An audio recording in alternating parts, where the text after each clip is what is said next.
Warning: Canada could take over the U.S.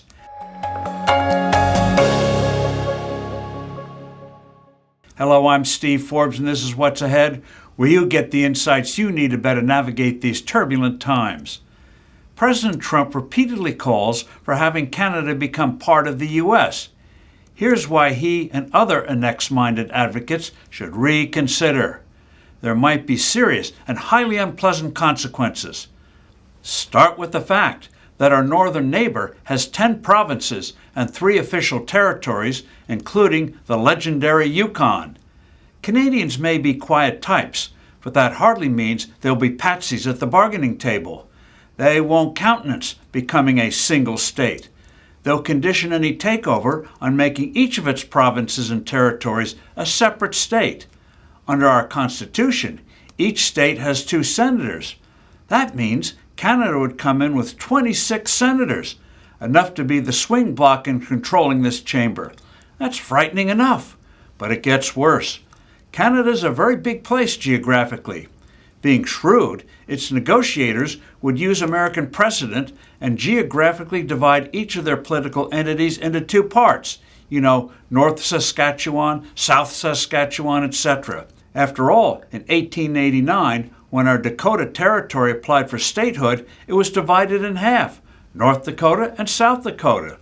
The state of Maine was carved out of Massachusetts in 1820, and West Virginia out of Virginia in 1863. That means 26 new states from Canada and 52 U.S. senators. Canada would also have a powerful bloc in our House of Representatives. In other words, what would take place would be the political version of a reverse takeover in business, which would be scandalous. Remember, Canadians sided with Britain during our war for independence. While our patriots were shedding blood on the battlefield, Canadians were canoodling with King George III. The proof of their perfidy remains to this day. Canada has a province called British Columbia, not to mention another one named Prince Edward Island. After we won our independence, many Americans who sided with the tyrannical monarch fled to Canada.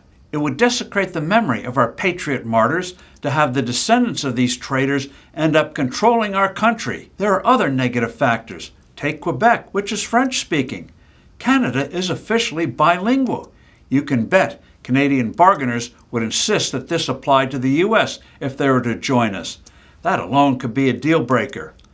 Given everything else that's going on, it's hard to imagine President Trump taking the time to master French.